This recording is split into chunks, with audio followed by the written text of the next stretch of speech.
From KCRW, this is Here Be Monsters.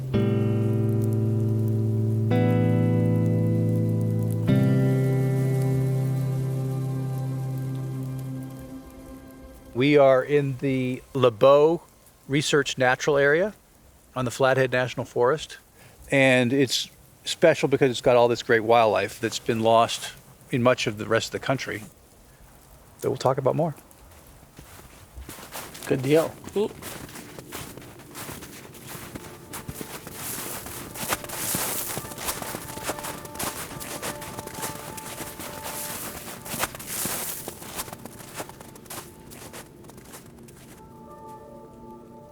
This winter I was back in my hometown, Kalispell, Montana. It's probably been a decade since I had spent New Year's Eve there. I was craving snow. My friend Jesse had just moved back home. He's a radio producer too, and he helped me make this episode. Jesse's also the older brother of my friend Aaron, who I interviewed for episode 64. Focused on the thinness as an inherently attractive quality. Even though I knew my skin looked sunken, my hair looked horrible, I looked awful. Everyone who encountered me, who had known me as a larger person, said, "You look amazing, you look so great." In 2017, Erin died after being hit by a car. I was at the hospital with her family the night she died. I haven't really been sure how to talk about her and her death on this show, but I think about her all the time.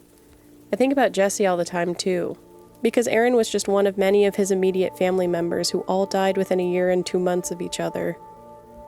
And recently I've been talking to Jesse a lot about grief. Kalispell's a small town, and Jesse suggested I contact his next-door neighbor, Ben Long. Ben also knew Erin. He writes for a living, not about grief, but about conservation. He has an affinity for caribou. They used to be plentiful across the continental United States, but now they've mostly disappeared. We chose a sunny day in January, and Jesse and I drove Ben out to the Flathead National Forest to look for caribou tracks. It had snowed a lot in previous days, but the morning sun warmed up enough that the trees were dripping melt onto the wet snow. It almost sounds like a campfire in the recordings we made. You'll hear that really delicate crackling sound. We parked near a trailhead, grabbed our sack lunches, and headed out to talk about caribou and the long process of mourning what's gone. There's wolves, there's wolverines, there's lynx, there's grizzly bears, moose. And just west of here, a couple months ago, people saw a pair of caribou, woodland caribou, which are literally on the edge of extinction. Those 2 caribou they saw might be the very last caribou in the lower 48 states.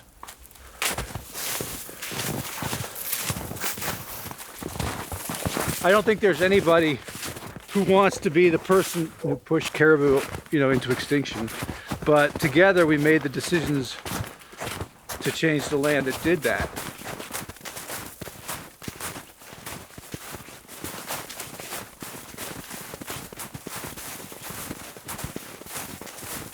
Oh yeah, which way do we want to go here?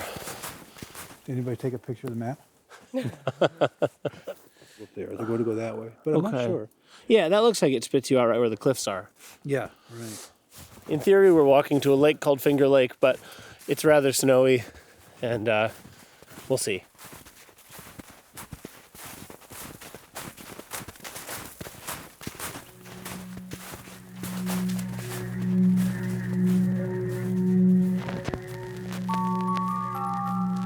Here Be Monsters, the podcast about How much of yourself you lose when you lose someone.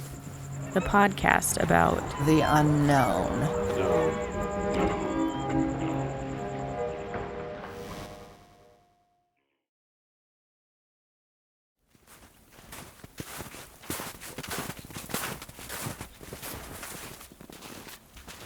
This is a western larch tree here, probably about 200 years old. And you can see how it has a lot of that moss up high. It's called arboreal lichen. Its a common name is old man's beard because it looks like an old man's beard. But this grows on the trees, and this is like the primary food for caribou. They survive on this kind of lichen that other animals like elk and deer and moose can't survive on. And this kind of lichen really grows well in old forests. And so when the old forests go, There's much fewer lichen, and so can't support the caribou. The caribou can't live there.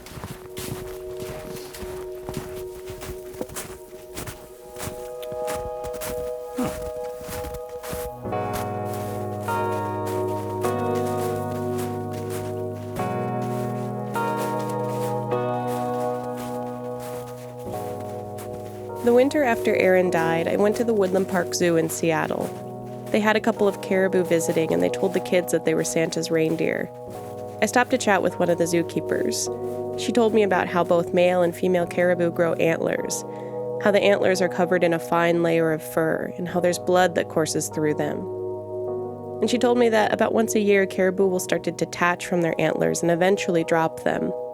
In fact, the zookeeper told me they were supposed to have a different caribou named Lucky visiting this year, but Lucky had just recently had a miscarriage and dropped her antlers unexpectedly. In my memory, the zookeeper told me that Lucky had dropped her antlers out of sadness, such was her grief. But I don't think she actually said that. I think I heard something that I wanted to be true, that grief has a physical manifestation for all animals, not just the ones that can cry or hold funerals. And so my mishearing stuck, and half a year later I drove all the way out to a reindeer farm to ask a farmer about it. He told me that all caribou drop their horns. Most of them do it in the fall. New mothers will do it in the spring. It's just a normal hormonal change.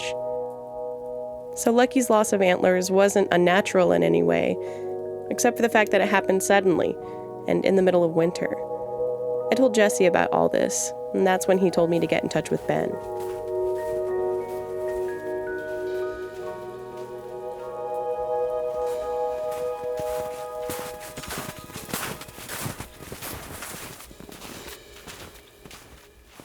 To me, mourning is a pain response to a broken bond. Just like breaking a leg is a pain response to a broken bone. It's like we have these bonds to different people. When those bonds are broken, you feel this pain. We also bond with places, and when those places change, it's painful. And I think we bond with the natural world.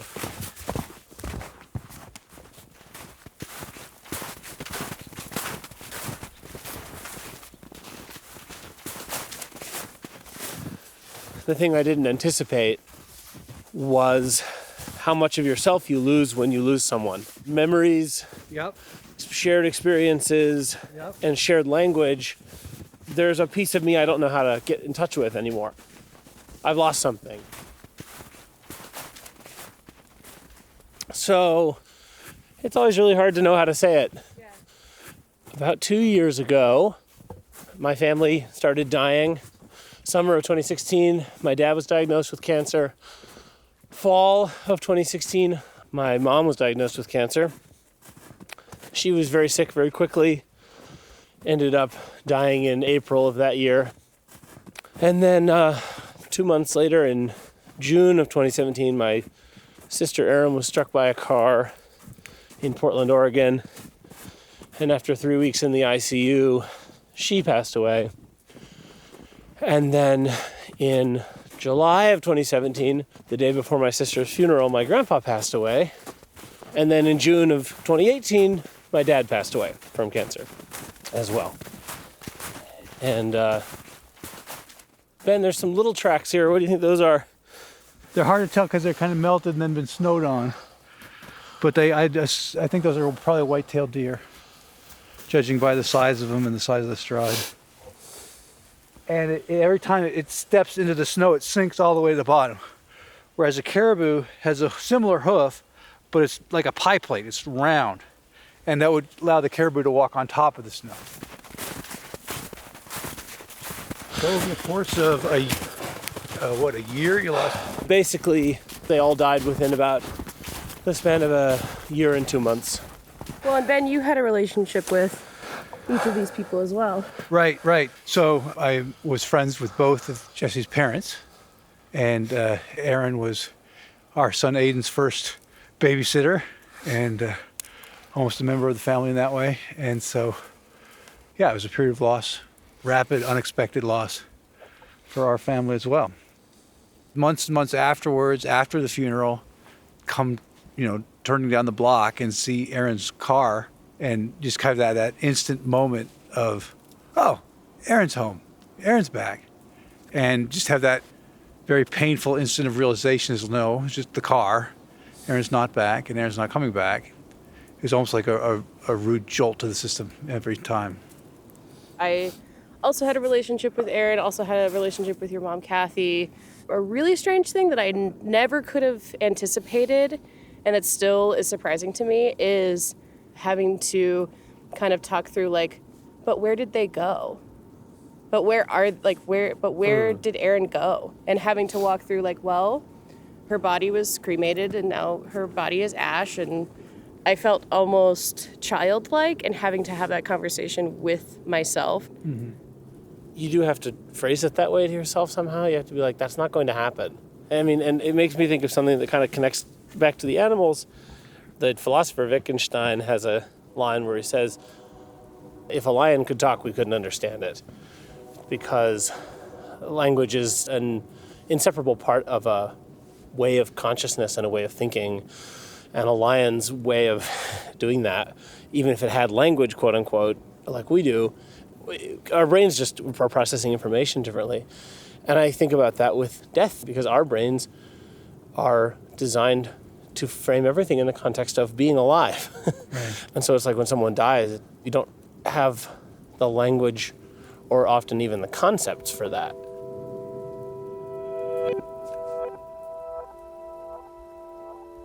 I think we're coming near the cliffs of the lake. Should we keep walking?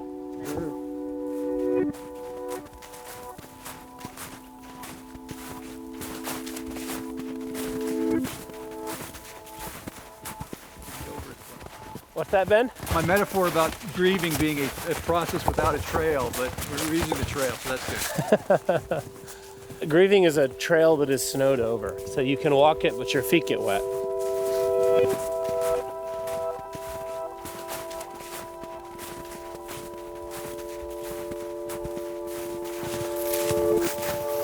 Look at that old larch. There's that thing. See, that's probably more of a 400 or 500-year-old tree there. You can see the top's been broken off, but then it sprouted again, a second top.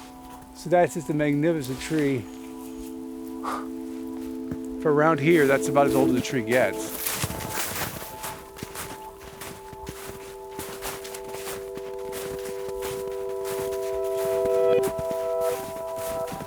Ooh, mountain lion? No.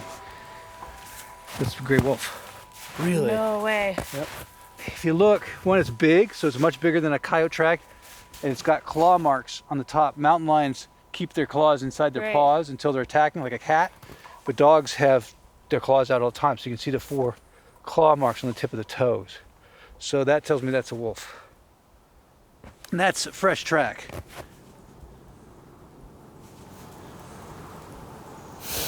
Maybe we can get him to howl How would we do that? and pretend to be wolves.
I think my relationship with grief, for me, changed about 10 years ago.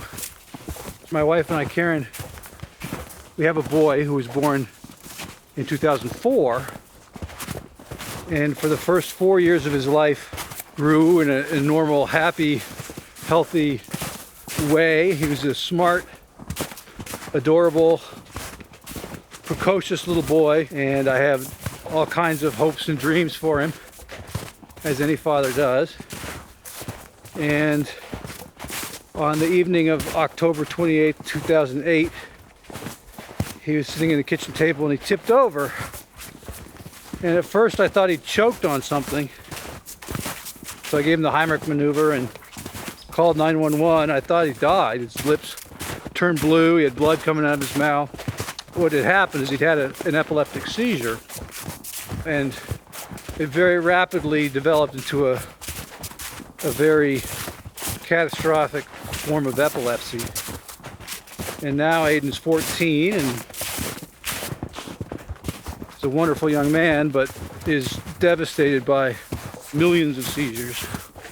And I remember when he was about 5, we were in Seattle for some tests, and I remember the nurse saying, well, you need to take time to mourn. And my initial response to that, well, fuck you, is fuck you, because my son is not dead. What are you talking about? And later on, I came to realize that even though my son hadn't died, my idealized version of my son was gone.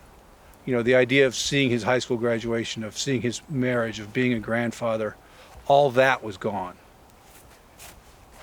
And so it did start a mourning process and a grief process, even though it wasn't associated with the death of my son, because he's still alive. He's been on death's door many times, has been put on hospice twice, but he's a fighter and keeps surviving. But that loss and the pain and the grief took up a much larger part of my life. I mean, I think back to one day when Aiden was very sick, was having out of control seizures, and we'd been life flighted down to the hospital in Denver, and they, over the course of 3 weeks, put him into a medically induced coma. And it basically gave him so much pentabarb that his brain function was zero. We had to put moisture in his eyes because he couldn't produce tears. He was that way for several days. It didn't work. It was a devastating experiment on him physically. After we came out of that, the seizures were just out of control. And I was alone with him in the hospital, in the dark, every half hour, just racked with another big, violent, ugly seizure. And that was the first time they put him on hospice and just basically sent him home with us, because the doctors had nothing left to do. And at that stage, it's really hard to see God as anything other than just like a big child abuser. And I remember feeling like, just fucking get it over with, God. If you're gonna torture him to death, just do it. Don't drag this out. And it's a very strange place for a parent to be basically praying for your own kid's death, because it was just so hard to see him suffer like that. And I think I can kind of forgive myself for those feelings at that time. But in the years since then, Aiden and I and Karen went on our first backpacking trip with him, and I helped him catch his first fish, and his life is very different than the idealized life I imagined. And it's not like I'm looking for like the silver lining in the cloud or to pull something good from that. But I'm grateful for that. I'm grateful that God said, no, you tough it out, because it did give us more time. Because you never know what time you got.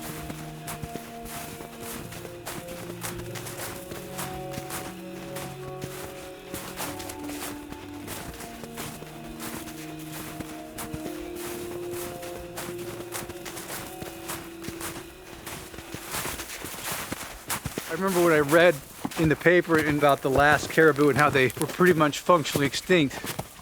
I mean, it was like a mourning process for that. A mourning process for like the loss of nature and the loss of wild nature that those caribou represented. Is this painful to be here? No, I mean, I think It's kind of sad. It's got an element of sadness to it, but it's definitely not painful. It's definitely part of for me, part of the healing process. Oh, wow. Wow, look at that. We are at the lake. Yay. Beautiful. Should we have a little lunch down here on the ledge? Yeah, on the ledge here. Whoa.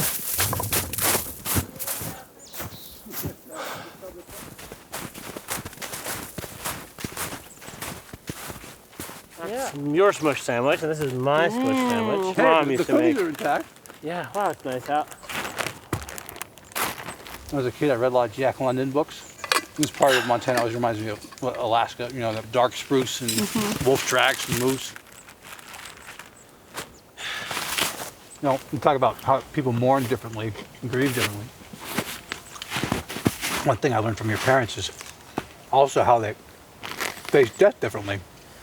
Like your mom was like so open, posted on the internet. If I didn't have outsiders giving me information, I never would have known your dad was sick. He surprised a lot of people. That's really interesting to hear you say, because I actually feel like it was kind of the opposite when you were with them. Mm-hmm. My mom was very, I think she relieved a lot of anxiety through social media. Mm-hmm.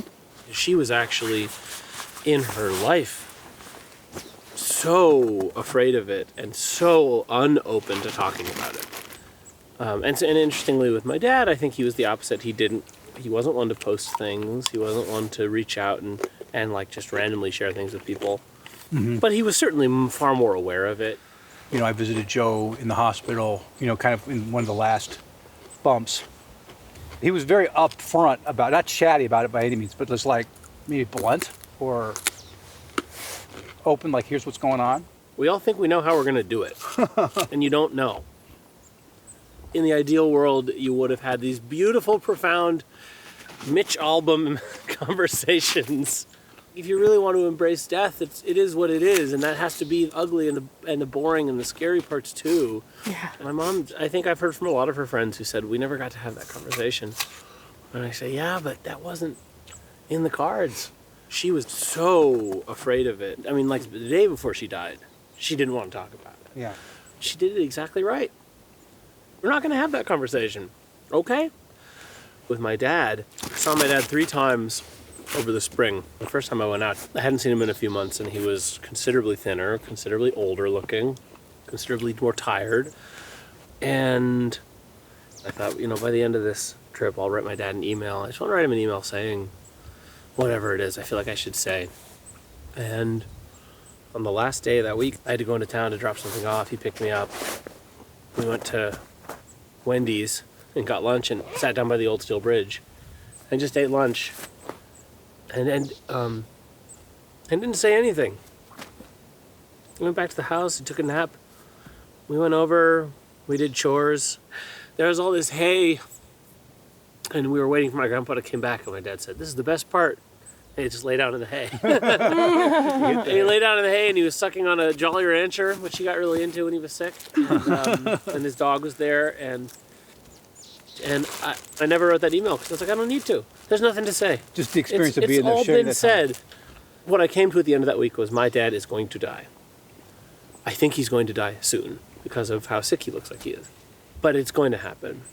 And if my well-being or my relationship with him hinges on whether or not he's going to die, then it's going to fail. Because there is no way around that. That can't be the metric of this relationship. It's not about him dying or not. It's about the time you have. It's about quality. When my mom died, we only had 15 minutes with her before she lost consciousness, where she sort of was at peace. It didn't matter at that point whether it was 15 months or 15 years or 15 seconds. All you need is a second, and you think, oh, it's okay. If you ask a scientist, you know, okay, what's life all about? You strip everything down out of a life. Life is just basically a bunch of organisms competing to make sure their DNA outlives everybody else's DNA. And everything, all of evolution, all of diversity of life, everything can be explained by that simple thing. But if you say that's all human existence is, that to me is selling human existence totally short. To me, it just doesn't explain it all, right? There's something there that I believe is real that is on top of that. Maybe it's just all random and it has no meaning, or it has no meaning besides the meaning we give to it. But maybe that meaning we give to it is enough, I mean, truly, there's no way to fathom the kinds of things that can happen in the world. But there's something really beautiful about the fact that people keep going. One thing I've been talking with my wife about lately is the idea of grief being a burden that you carry along with other burdens. That part of surviving grief is you hold it in one hand, and in the other hand, you have place for hope and for the future. And it doesn't make the grief any less. It doesn't make the grief any less heavy. And I think that sometimes that feels overpowering, but we're pretty resilient. I can look at these, 300-year-old larch trees that have escaped fires, years after years, and find beauty in that and hope in that.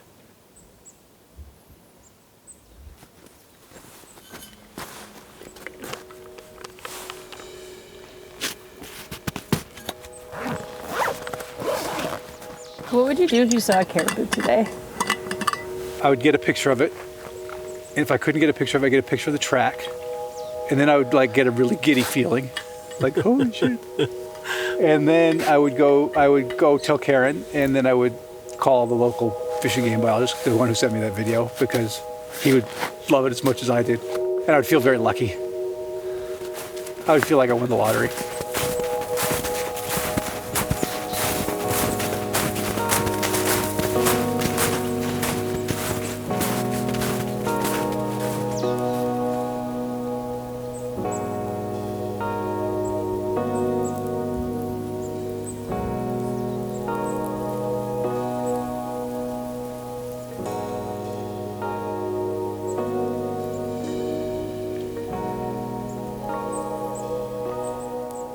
This episode is dedicated to Kathy, Aaron, Joe, Grandpa Bob, and Lucky the reindeer.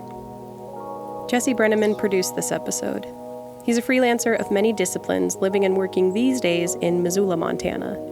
Before moving back to Montana, Jesse was a producer for On the Media on WNYC. We'll link to some of his past projects on our website, HBMpodcast.com. And there you'll find some photos of our day in the woods with Ben, and we'll also link to the episode of the podcast that I recorded with Aaron. It's episode 64, and it's called A Shrinking Shadow. Again, find us at hbmpodcast.com. I'm Bethany Denton, and I helped produce and edit this episode. Additional editing from Jeff Emtman. Music by Jesse Brenneman and The Black Spot. Here Be Monsters is distributed by KCRW. Our senior editor there is Nick White. We get additional support for freelance contributions from KCRW's Independent Producer Project. Thanks for listening. More episodes soon.